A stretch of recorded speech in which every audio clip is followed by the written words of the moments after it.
kids. What time is that?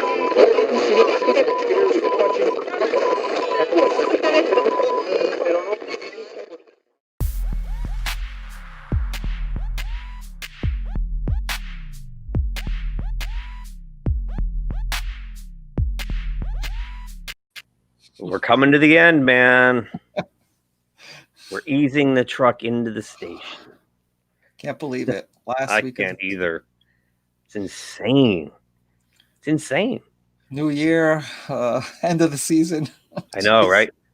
I know. Hey, we're squeaking. This will be we thought Tuesday was the official last video of the year. And actually I posted Jude's action figure review today. So I saw that. Yeah. That was a good review. It was a good review. I like the little history lesson behind. When he was showing that to us Tuesday, I'm like, well, why would you want? Yeah, I was like, a profit director? Yeah. I was more like confused. I didn't really get it. I didn't either. I thought, like, why would they make that figure? And then getting the whole story behind it was really interesting. Yeah, that was very interesting. So, folks, if you're watching this and you want a little, it's almost like that, what would you call it? Like, it's trivia. Like, yeah. It's just interesting, pop culture trivia. Go check out Jude's review of Pimp Daddy Destro. Yeah, we'll probably get flagged for saying that. Oh, Pimp Daddy. It's not very PC. That's all right. Exactly, it's fine. So, before we get started, I had a horrible week. I went 500. I went 8-8, and that brings my record to 80-46 overall. I'm still almost 2-1 here. Yeah. And you went. What'd you go? 9-7. 9-7. So you got that game on. We are tied, man. We are tied. I did not. I still did not consider it very successful. We had so many wrong. Oh my gosh. So we end the calendar year in a dead heat.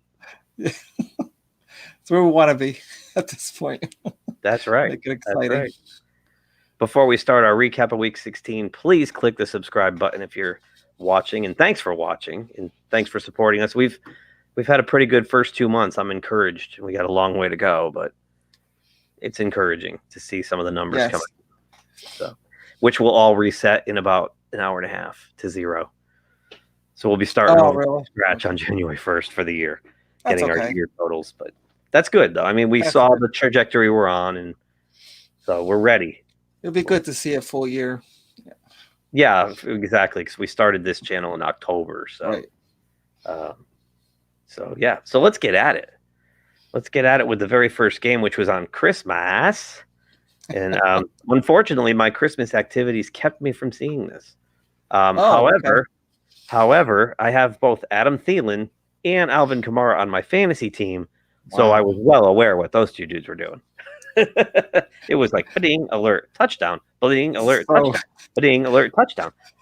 I thought you didn't bench one after a while. I couldn't believe he had 6. Yeah. 6. And then Thielen had 1. So I got 7 touchdowns out of 2 guys.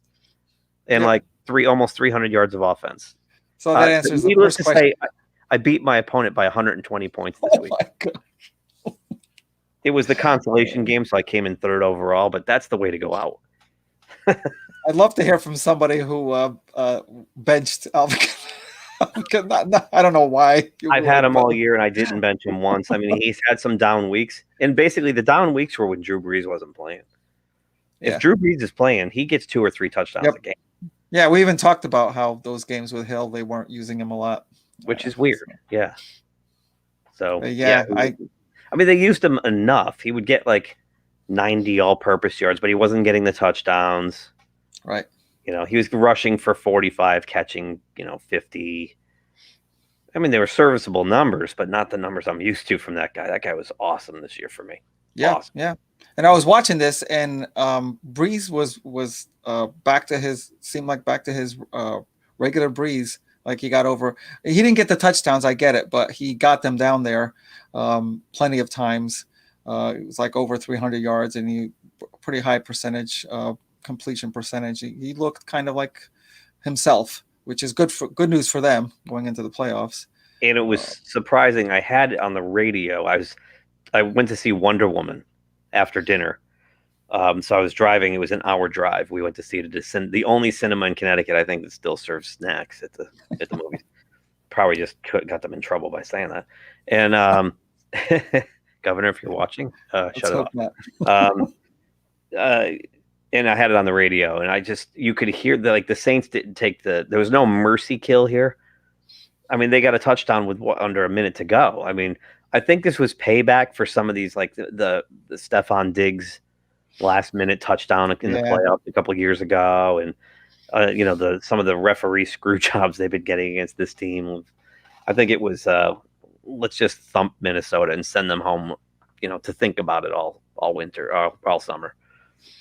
Yeah, and even if taking away that personal stuff, I'm glad that this is good. I mean, you want to go into the playoffs at your highest level, and I would think a coach would want them to just kind of really do well in this fine tuning these last couple of weeks and not slow down at all, or not take them out or anything like that. So to me, the only thing that can slow the Saints down right now is the weather in Green Bay if they have to go up there. Yeah, we'll get to that in a bit, but otherwise, the only question I have is what the heck happened to the Viking defense? That's the only thing. The Viking defense was a letdown this year, and Kirk Cousins took a step back again. Yeah. He's mediocre. He's average. And with a team like that, you need a better than average quarterback. Yep. So, yep. I forgot how long his contract's for, but I think if he comes in and lays an egg next year, he's gone. That's it. I think they'll give him one more shot, but because they paid him a lot of money. He's going to be a severe cap hit, but not impressed at all. I thought he turned it around last year, but now he's right back to old Kirk Cousins again. This game was capital U, capital G, capital L-Y. Holy crap. What was it, 37-0 at halftime? 38-0? I thought it was 34, but it was maybe 34. Let's put it this way. The game was over 15 minutes in. It was done. Did Detroit even want to play? They were just... Their body language was awful. As soon as they lost Stafford right away, and as soon as that happened, it's like they just went. And I guess most of their coaching staff wasn't there due to being on COVID. Yeah, I know that I don't think it mattered one bit. I mean, it might affect some of the situational play calling. Yeah, but overall, you've been coached up. You've got a game plan, and the people there temporarily coaching are bringing that game plan with them. Right.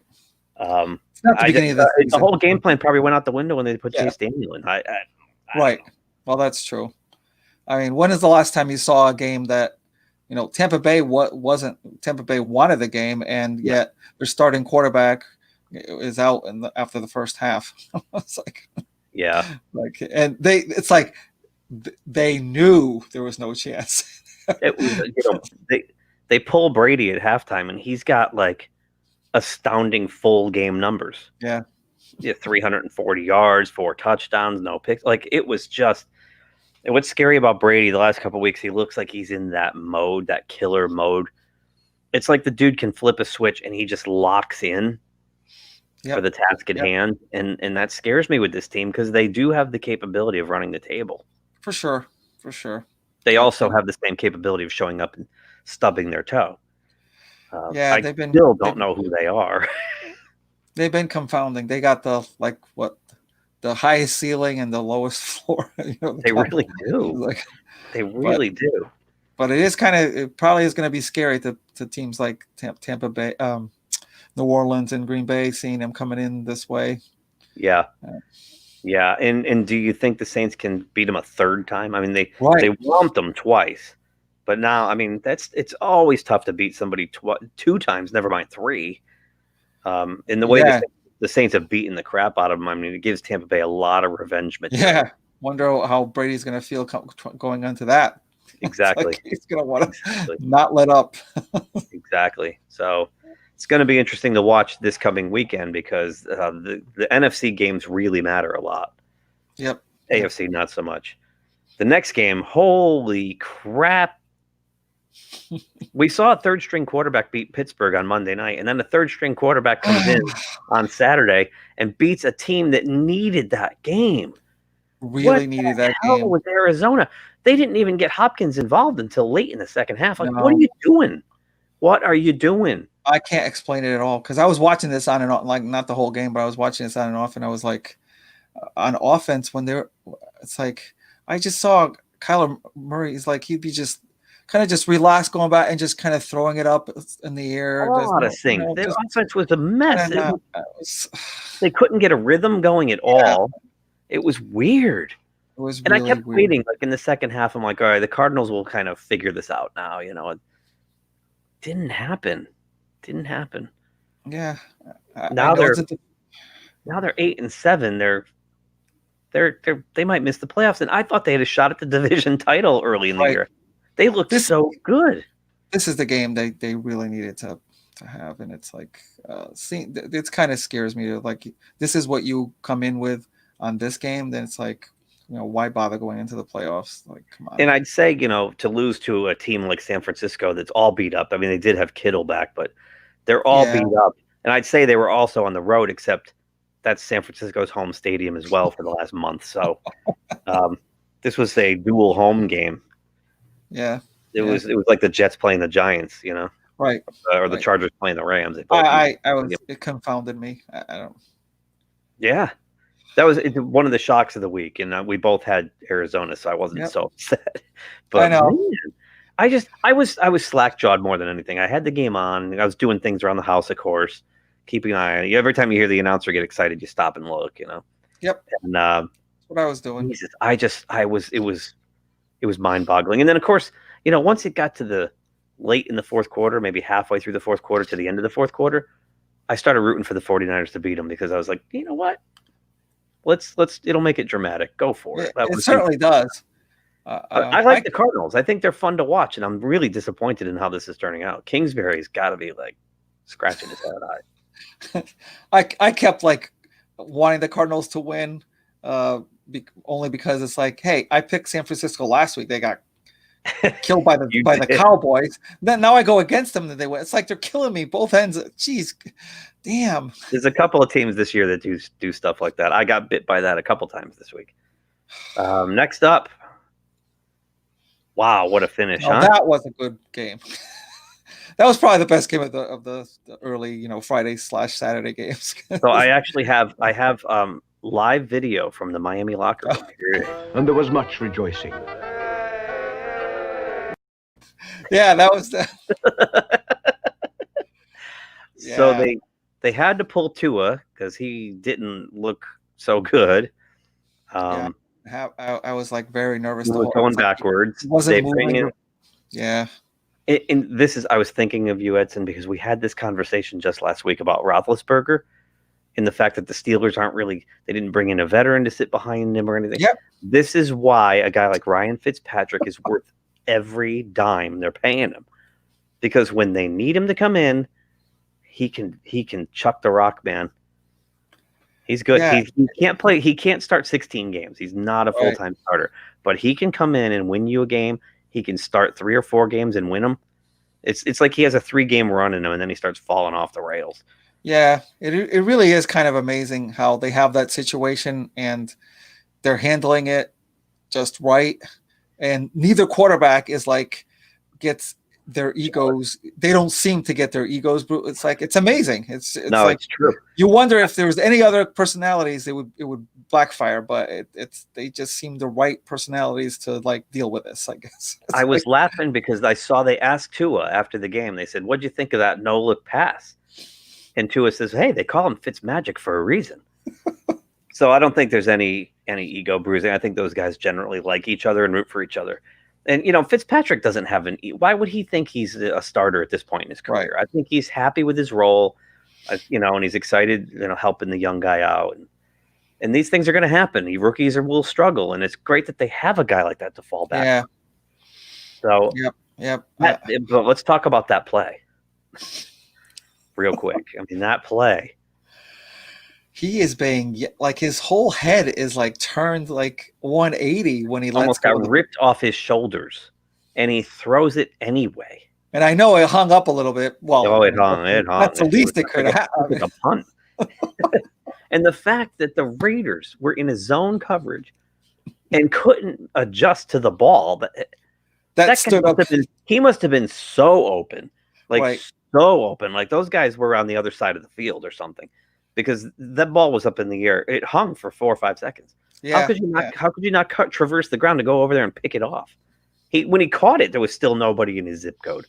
Right. The only thing that was like in danger was at the sidelines where you could just barely in. It was just so. I thought it was going out of bounds.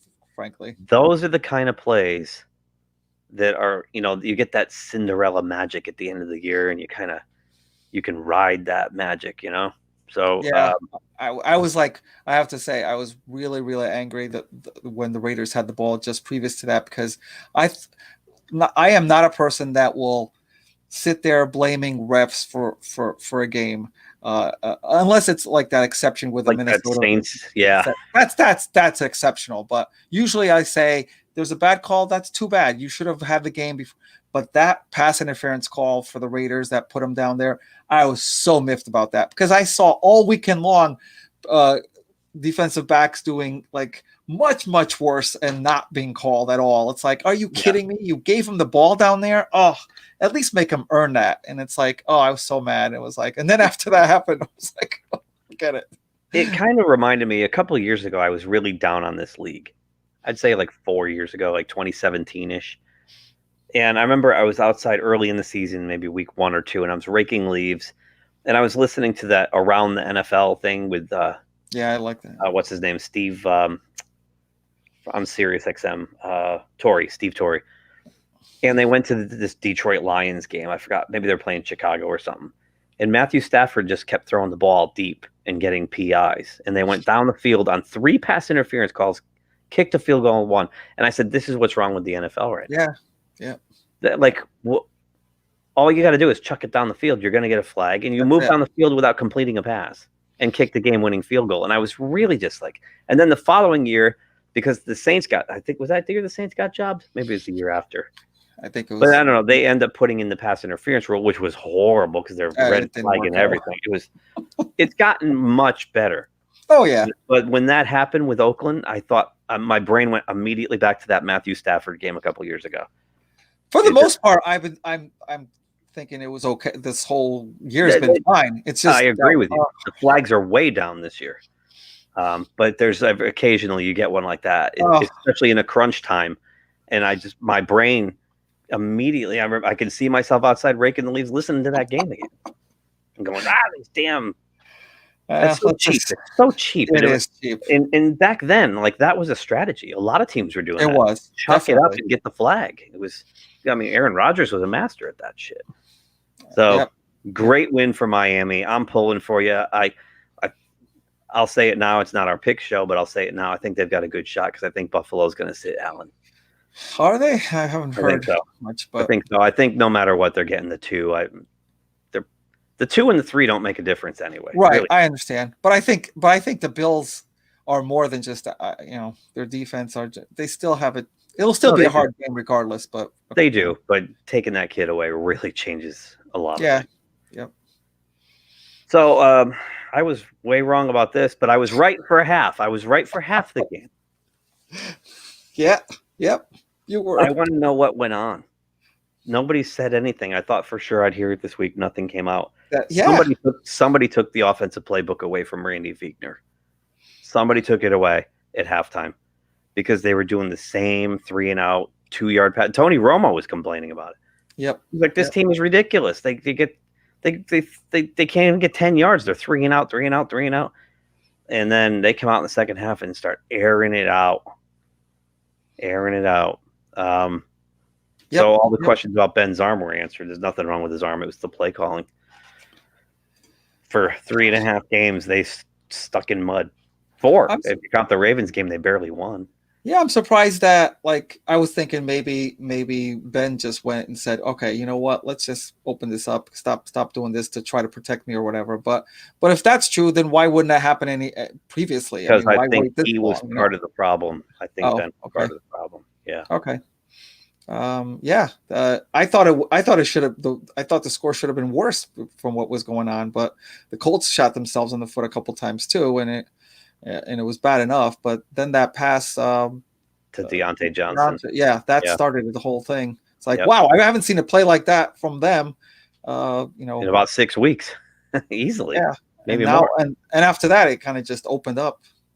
It's kind of funny because Pete Schrager on Good Morning NFL yesterday was showing the how the Steelers' offense was running at the beginning of the year, and Roethlisberger was moving around a lot. He's rolling out, throwing on the run. He was throwing deep balls, and then it just went to this little 2 yards, 2 yards, 2 yards for.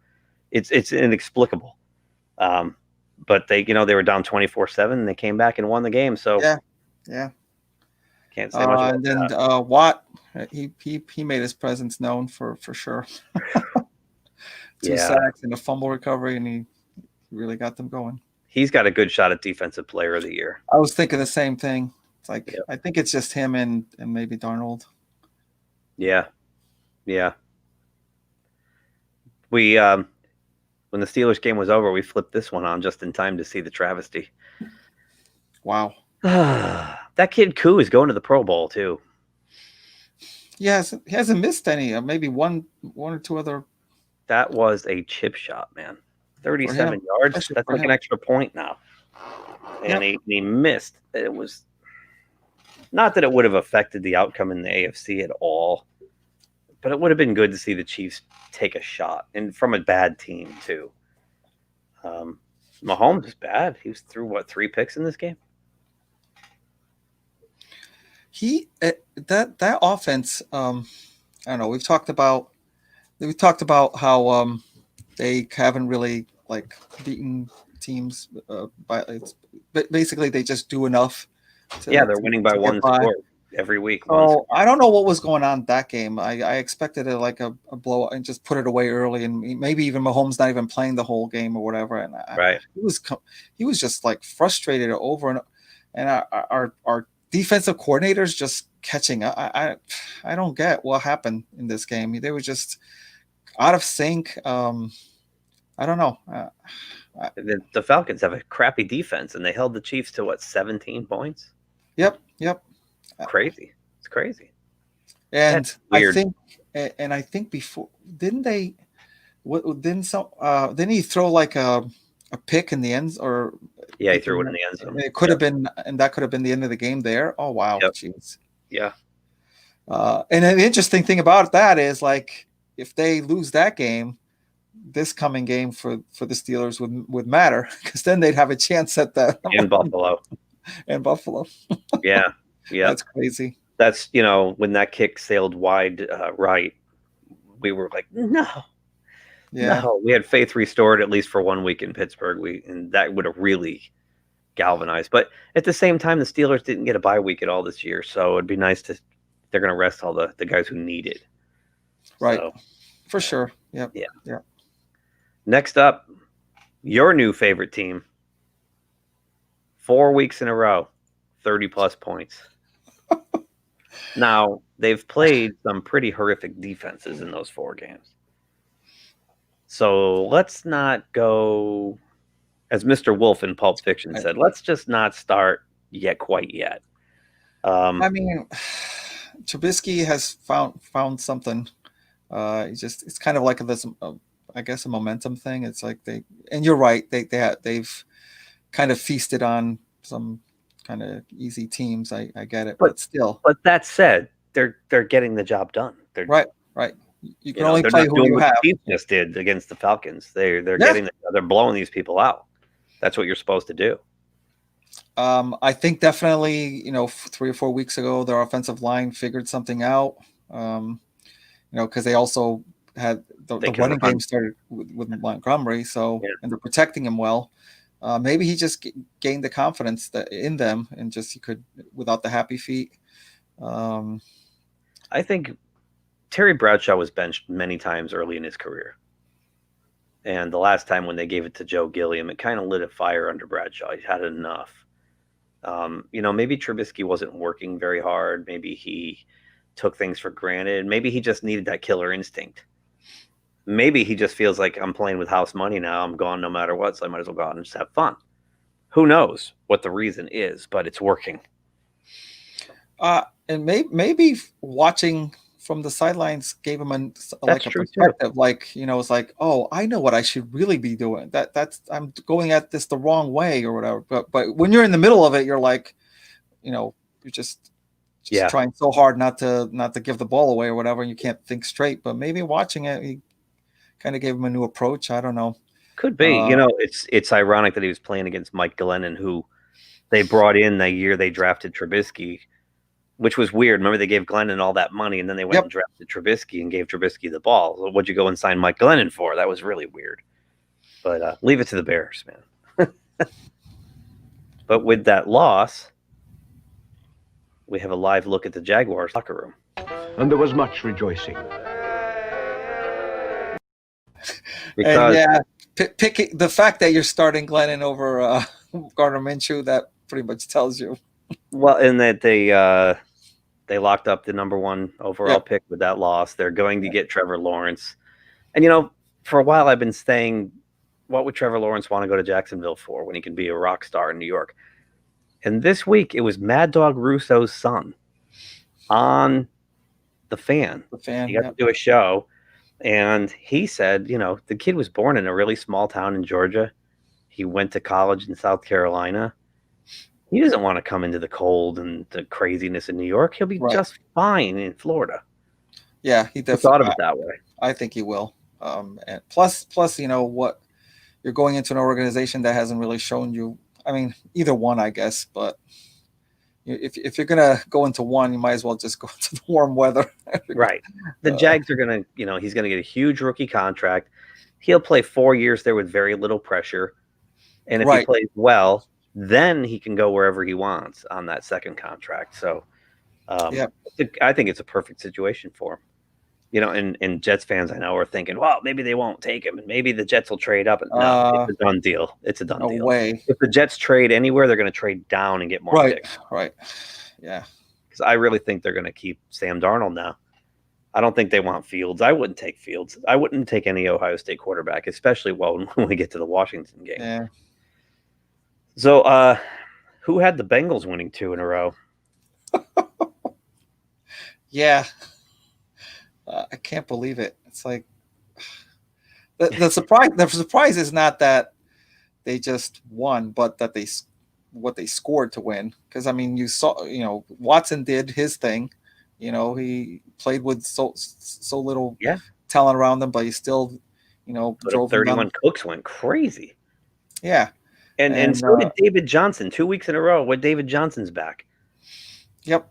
Well, what's going on? Where'd he come from? Yep. But where did the Bengals get this offense, and how did the Texans wind up with the worst pass defense in the world? Oh my God! Just as bad as Minnesota's drop.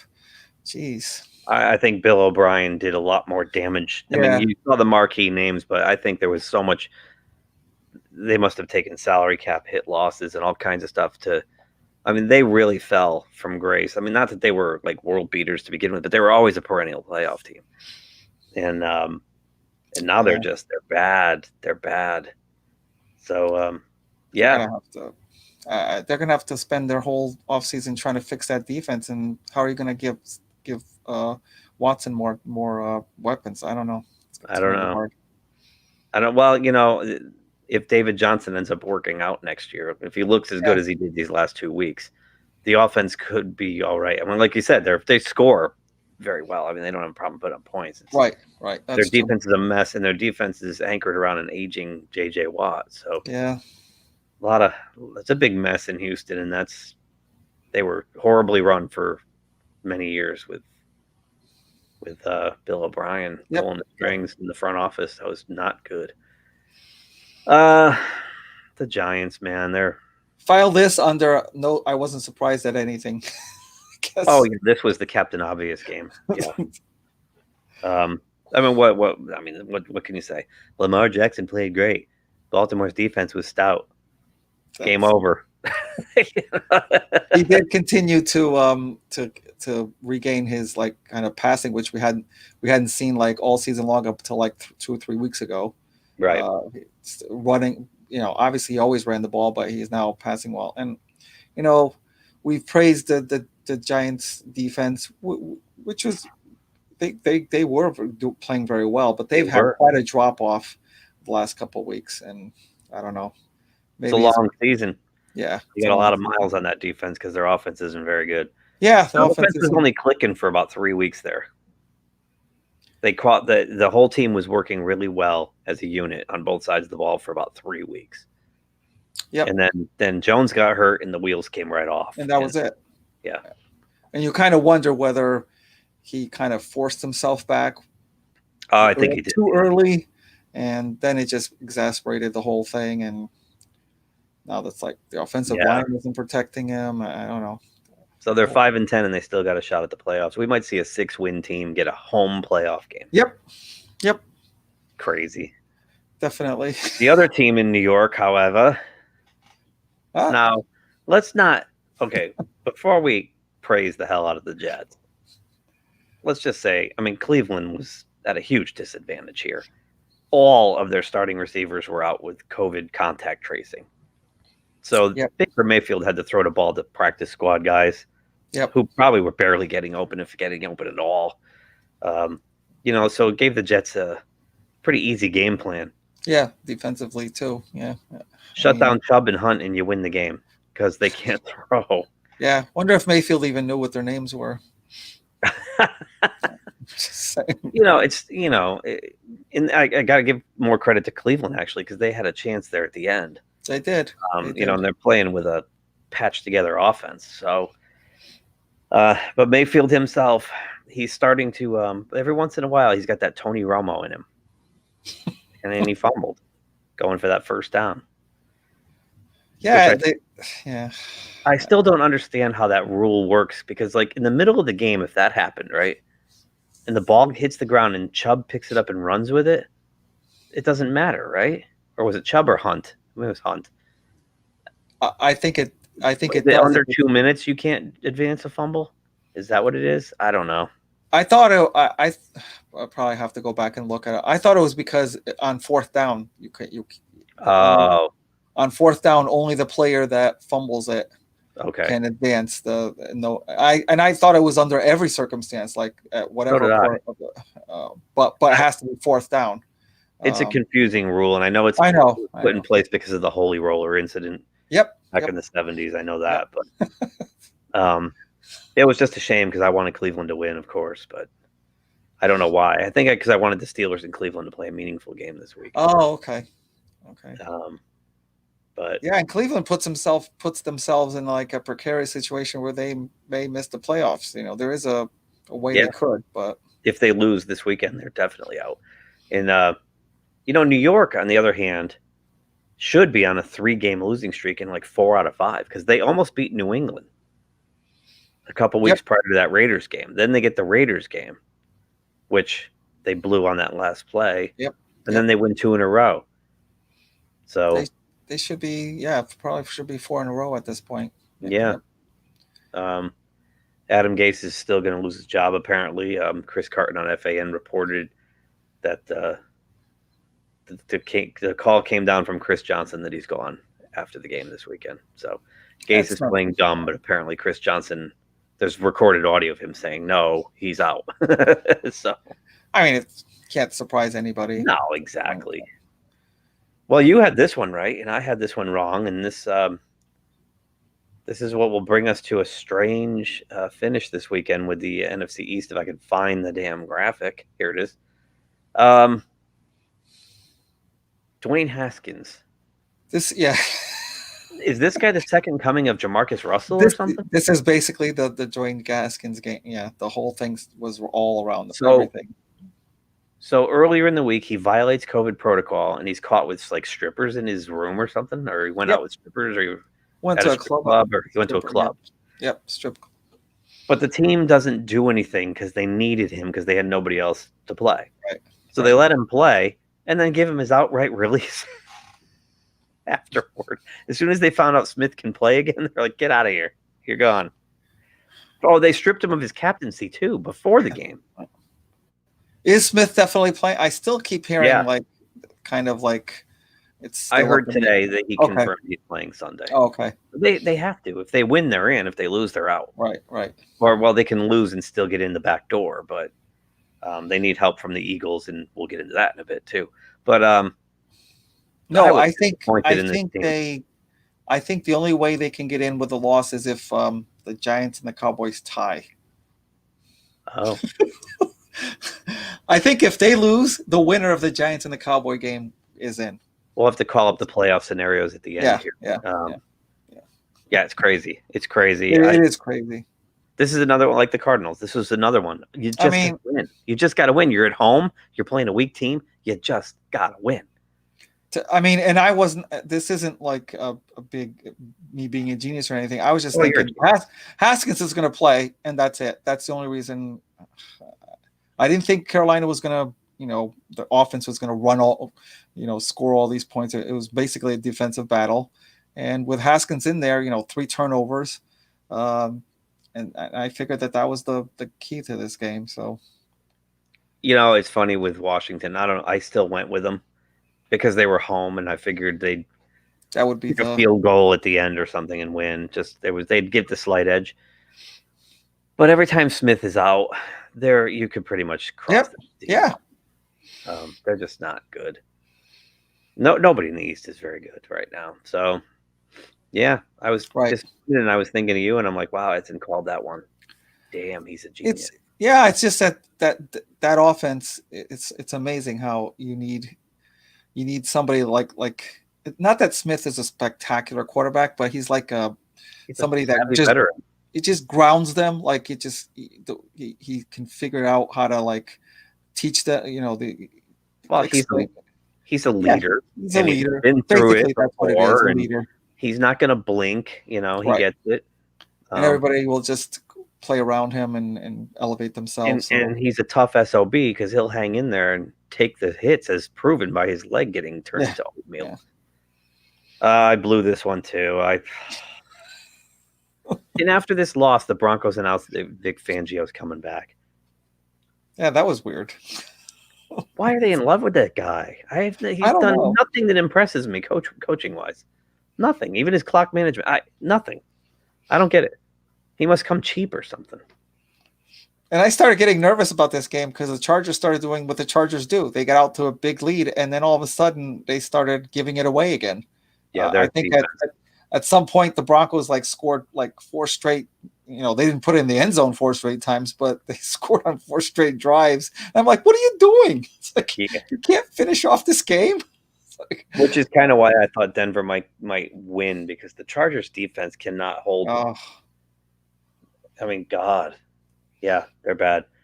So both teams got a lot of work to do, and I think Anthony Lynn is he's toast. Sadly, really, I was just gonna say the opposite of that. Really, only because of this. I think this might be the Chargers' 4th straight win. Maybe it's just 3. And I'm not saying that's enough to do it. I just keep reading and hearing about how, for some reason, that organization just loves the guy. Not necessarily that he's a great football coach, but they just like him. And he is that type of person. You just like to root for him. And that's why I thought maybe they would, because, Herbert kind of came into the league with him, and they might not want a complete change. I don't know. It was just a feeling. I mean, he might survive. I was listening to a former player, and I forgot who it was now, just this past week, and they were pretty much saying what you're saying. Although they thought, unfortunately, he was going to get fired, but he said he's nobody in the league has a bad thing to say about this. Everyone loves this guy as a human being, Anthony Lynn. He's like, unfortunately, he'll probably never be a head coach again. He'll probably be a coordinator. Okay. But you might be right about that, though. They might not want to put that much change around Justin Herbert that quickly. It depends. If they're 6-9 now, they finished this week 7-9. He might get it. He might get another shot. they do have a strong finish. They were, I think, 1-5 at one point, right? Yep. 1-5. So if they finish up down the stretch, what would it be? It would be 6-4. Wow. Yeah. Oh, yeah, that's pretty good. Yeah. I think if he does survive, he's kind of on a 1-year leash where they have to succeed next year because they got the pieces, most of the pieces, especially with him. It's playoffs or you're out next year. Yeah. I mean, Herbert, he broke the rookie QB record with touchdowns. And passing too, right? Yards. Oh, and passing. Yeah, right. Yeah. So, yeah, we'll see. That'll be an interesting thing to follow to see if he is a victim of that. What did they call it? Black Monday? Black Monday. Yeah. It's going to be an interesting offseason for a lot of teams. Yeah. This was a little surprising to me. Yeah. I was watching it. We were captivated with Jalen Hurts, and we didn't consider that he's going to lay an egg at some point. And he laid it big time this week. That Dallas defense, what did it say? 11 takeaways in the last 2 or 3 games. Yeah, which is why I thought those last 2 games were kind of fluky because you can't just keep winning off a bunch of turnovers. Well, apparently you can for one more week, but yeah. And I didn't think Hurts would give it away as much as he did. But you're right. I mean, sooner or later he's going to have one bad game. And the Cowboys showed you what the offense with those 3 receivers can look like. Oh my God! Or what they wanted it to look like at this point. And Big Red Andy Dalton looks very comfortable now. Yeah. When he got the first or 2, he didn't look very comfortable back there. And granted, back when he started early in the year, their line was a mess. Yeah, that's true. They were all beat up. But now, I mean, he just looks comfortable and confident, and he's distributing the ball. And they've probably got the best shot of winning the division now. They look like the most complete team in the division. It's like every 3 weeks that changes. We went through all 4 of them. All 4 of them started the year. The Eagles. Most complete team. Then it shifted to the Giants. We're like, the Giants were doing really great. And then the last couple of weeks, we're like, look at Washington. They're on fire. It was Washington. And now I think it's the Cowboys. They do need help, though. So Washington is in the driver's seat. Yes. So it really was a round robin. Talk about up for grabs, right? Yep. Good Lord. The toughest game of the day was this one. Yeah. And here's another team, the Rams. A couple weeks ago, I said, Edson, don't they look like the most complete team in the NFC right now? Yeah. And it's like they heard me and said, whoa, let's pump the brakes. We're not that good. They're not that good. They took Tampa Bay apart not that long ago. Right. So I'm confounded with them. I am too. I am too. I mean, I thought Seattle would win. I picked Seattle, but I thought the Rams would at least give them a game. And the Rams were back to Jared Goff boring. He was like the Super Bowl. I mean, granted, and he smashed his thumb, right? I think it's broken. Yeah. I know it was dislocated. They thought it was dislocated. He played the rest of the game. He's tough, but there's something wrong with him. Like when you said it last time, when the momentum swings, it just takes one little thing that just gets into his head. I don't know if it's some kind of traumatic experience in the past or whatever. I mean, through most of this game, it looked like McVay or whoever was trying to call plays, trying to avoid Goff doing anything. Like they had that goal line, 4 plays where they didn't even not one passing. They didn't want to trust him at all. Right at the goal line. They tried to win it by not playing. I mean, playing. Yeah, that was horrible. Where they got where the Seattle goal line stand there. Oh, yeah. So you can't do that. You can't have your quarterback where you have to try to play around him. I mean, no, you can't hide a quarterback. You just can't. So yeah, boy, oh boy, I this kid. I mean, I'm not sold on him. I never was. He was playing pretty well, but now we're getting down to the nitty gritty. We're getting down to crunch time, and he's falling apart again. So, and they may be out because I don't think he's playing. Yeah. Well, that may actually help them. I was going to say he's not playing this week. That may actually help them. It's like, I so I don't know. I don't know either, but he's I think he's a little problematic. They're going to have to address that soon. They might have a Carson Wentz kind of situation going on over here. Yeah, and I didn't think Seattle played great or anything like No, that. they're not playing great either. Russell Wilson's early season, where he breaks all these records is long gone. I mean, he's just kind of barely making a few plays enough to get there, and their defense is certainly playing better, but let Russ cook, and he's putting hot pies in the microwave now. Yeah. This game was talk about a game that makes me eat my words. And last week I'm going, Green Bay is a paper tiger. Man, they got 4 guys, and that's it. Man. If you shut down Devontae Adams, it's over. Man. Well, they at least that proved me right. Well, they didn't shut him down. Jesus Christ, that guy was all over the field. Yep. It was basically the same formula. We expected Tennessee to eat clock, and it didn't happen. Yeah, especially in that environment, how did that not help Tennessee? I mean, the only thing I could say is that they stopped him early, which happens a lot, and he gets stronger as you go. But he couldn't get stronger as you go along because they got behind so much that they were in the hole. Yeah, that's it. You're not, and then you can't use the play action because they're not fooled by anything, and your passing game goes away as well. It's like the whole thing just kind of went downhill because of the bad start. Yeah, and to me, this is emblematic of what the Saints need to be worried about. If they have to go play up in those conditions up there, you can pretty much kiss them goodbye. And that's why it's important for Green Bay to get that number 1, because they're going to have it. If it doesn't snow, it's going to be frozen. Remember that game years ago with the Giants with Tom Coughlin, and he got the frost by his face? Remember? His face was like, I thought it was going to break. That's the kind of stuff that you have to deal with up there in January. Oh, man. Yeah. So surprisingly, though, and we'll go through the playoff picture after our last game here, but there is a way that the Saints can still get that number 1 seed. So if Green Bay loses. Yep. I mean, Chicago's playing better, so. The Bears are going to get in.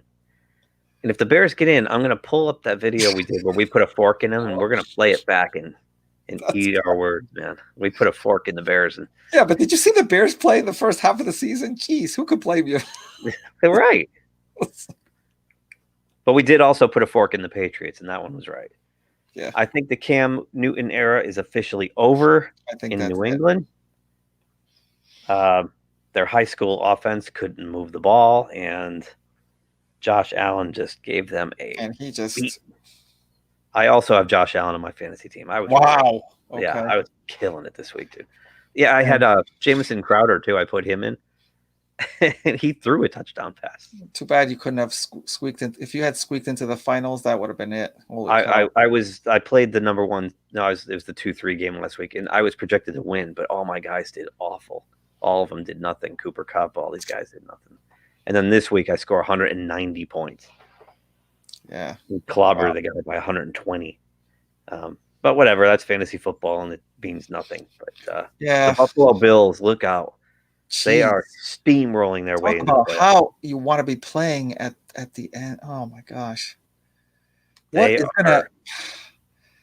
mean, the NFL, and you always know there's a chance that something like this, a team like this, would like stub their toe. But what is it that's gonna do it? Jeez. They hit that little lull in the middle of the year, like weeks 5 through 8, where they didn't look very good, and then they came out of it, and they have not looked back. Their offense looks like their 90s offense. Their defense is coming back around. They look really good.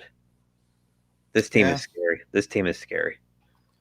It is. Probably Pittsburgh and Kansas City are probably thinking, I hope they like kind of just lay an egg early on in one of their early game, first wild card games or something, so they don't meet us. Yeah. And on the other side, Bill Belichick has to go home and lick his wounds. I called Patriots 7-9 at the beginning of the year, so if they beat the Jets this week, they will end up 7-9. Yeah. But it's sad. Newton is sad. He just looks awful. They're gonna have to figure something out. That whole team. I mean, we still have to remember that they were probably the team that got hurt the most with the players opting out, or one of the teams. You have to remember that part too. A lot of their defense. I mean, not that would have made them into a playoff, but it would have. It would have helped. They've got to address their wide receiver problem. Yeah, for sure. Nobody good. I mean, beyond Edelman, who's been out for most of the year. It's a travesty, and they have a quarterback problem. I can't believe I'm going to say I feel bad for Bill Belichick, but I kind of do. You know, especially. Did you see that shot in the sidelines? I mean, the game was over, but where he kind of like got wrong information on the challenge, and they caught him shattering that phone. It's like, that was kind of typical. A couple years ago, he took the Surface tablet and he threw it in the garbage can. Wow. I feel bad for him too.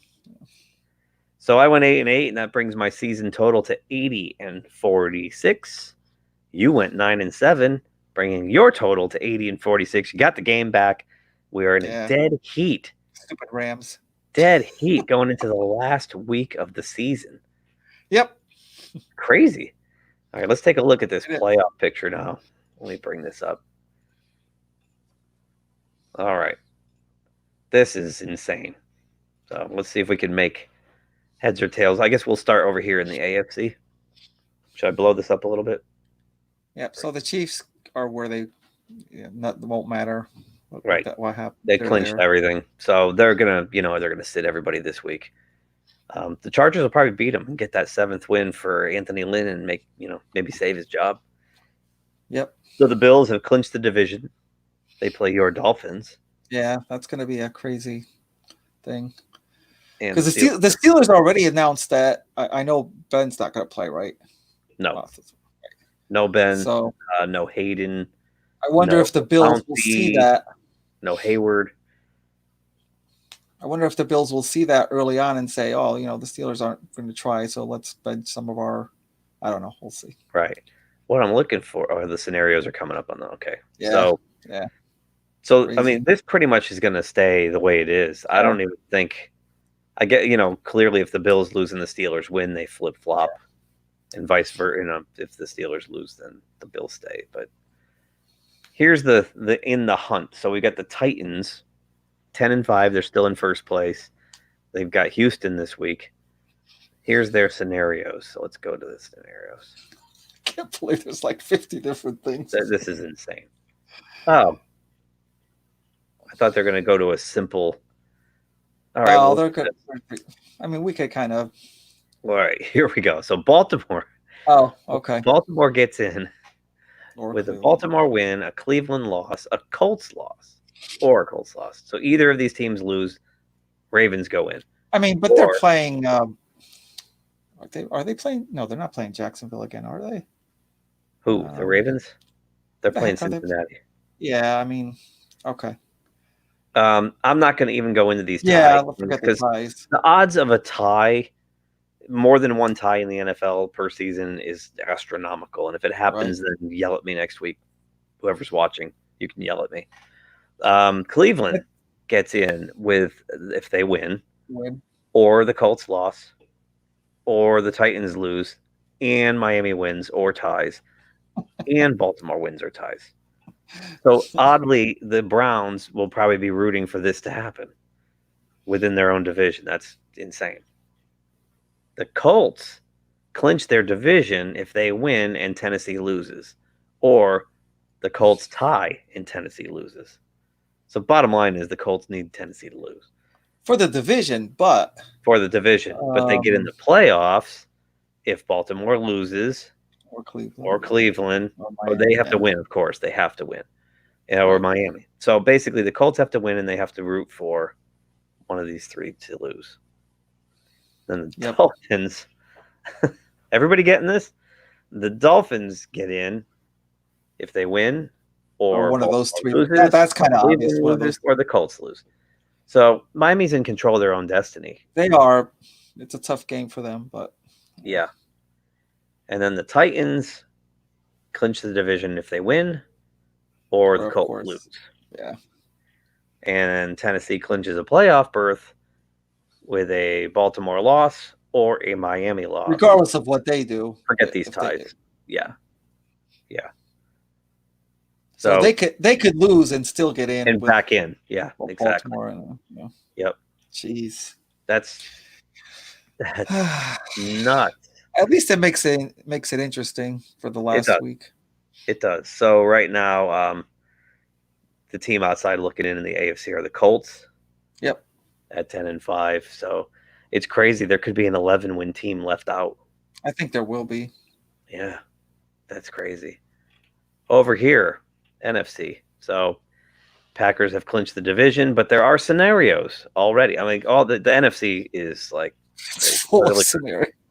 Buckle up, man. This is crazy. So let's go to the NFC scenarios here. Okay. So the Cardinals made a mess for themselves this week by losing to San Francisco's third-string quarterback. So Arizona gets in with a win or a tie and a Bears loss. I mean, they made a mess, but they're still in charge of themselves. I mean, all they have to do is just win. They don't need help. Yeah. You play to win the game. Okay. What was that? I think it's the pop-up down there. Pharmacy prices vary wildly. It's up here. And that it's up there. Okay. Shut up. To save up to Shut up. These stupid autoplay. Yep. Right. Yep. The Bears get in with a win. They just have to win too.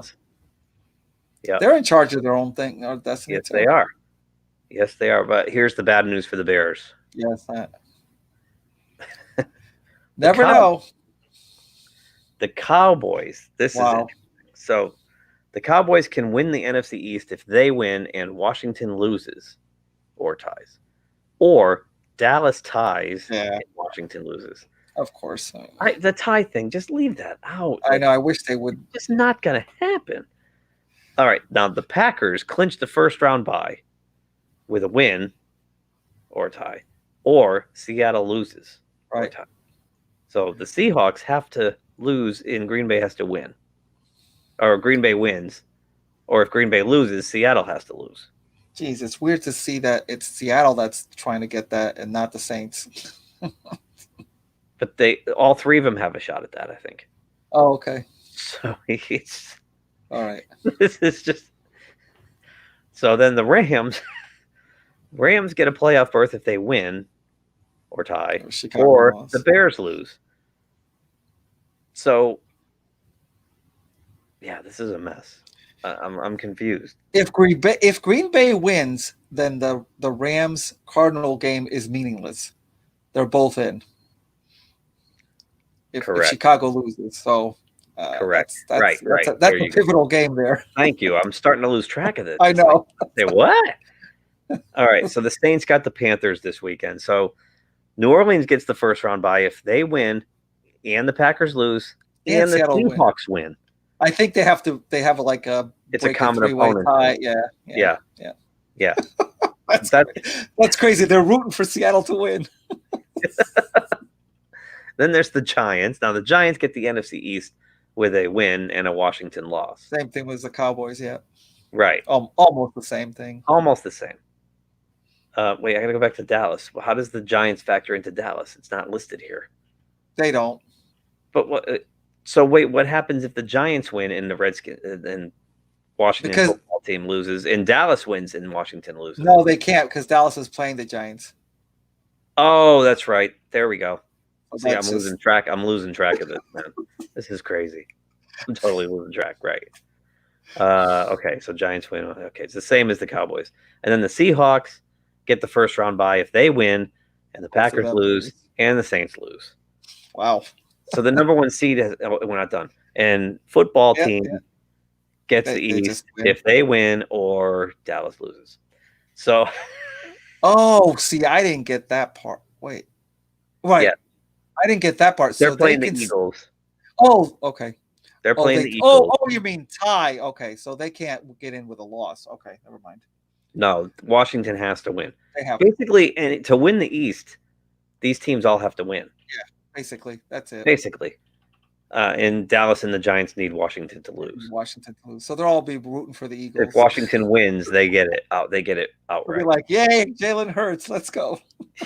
Right. So it's gonna be wow, what a mess. So let's go back here and take a look. But that's what makes it fun going into the last week. It's boring when everybody sits down. Yeah, I'm kind of glad that Makes it a preseason week. So right now we got the Packers at the 1, the Saints at the 2, the Seahawks at the 3, and the Buccaneers are the 5, 10-5. So Washington right now holds that 4th seed. That could change. And then there's the Rams at the 6. The Bears are in at the 7. Yeah, that could change a lot. And too. on the outside looking in are 3 teams for 1 spot. Actually, there's 4 teams. It's actually 1 team for that because the other one is they're. Well, that's true. The Cowboys and the Giants. They're not doing a wild card. That's only. That's right. That's true. So it's between the Bears and the Cardinals. That's why they picked the Philly Washington game to be the Sunday night game because they want that to be a clincher. Yeah, well, that'll decide the division for sure. So yeah, it all hinges on Washington, whatever Washington does. Yeah, that's just insane. Yeah. Yeah. So yeah, it's gonna be a good week 17. I'm looking forward to it. Yeah, I'm glad there's a lot of like different things going on and combinations. Yeah, there'll only be a few teams that sit people this week. Pittsburgh, probably Buffalo, the Chiefs. That's about it. I think everybody else has got to play. And Cleveland's got a COVID problem going on, so that'll be interesting. But that's for our picks show, not this one. That was crazy. Can you imagine? And who's the opponent? The Steelers. Yeah. Again with the Steelers. On the bad side of COVID issues. They haven't been the cause of it. It's just been on the. They're always the opponent with the team with the problem. Yeah. Anyway, if you like this video, please thumbs up, please thumbs down, please comment, and of course, please subscribe to the show. You can find us on the social networks at GeekTime Net. That's Twitter, Facebook, Insta. We have a website, geektimenetwork.com, and you can email us at geektimenet@gmail.com. Please reach out. Yeah. We want to hear Tell us what you think. Part of what we want to do in building this channel and this network is to hear from people of, what do you want? What do you want more of? What do you want less of? Who do you want to see more of? Who do you want to see less of? Right, yeah, I'd love to hear Stacey. Everybody wants to see more of Stacey. We get it. Well, I'd love to hear some football theories out there. Yeah, exactly. So, all right. Well, Happy New Year to our viewers and audience, and thank you for all your support in our first couple months of operation here. We will see you all in 2021, which is in about 28 minutes. Yeah. Happy New Year. Happy New Year. Bye. If you like this video, please subscribe to the channel. If you subscribe, make sure you click the little bell icon to be notified anytime someone from our show drops new content here. Thanks for watching, and we'll talk to you soon. Say, kids, what time is that?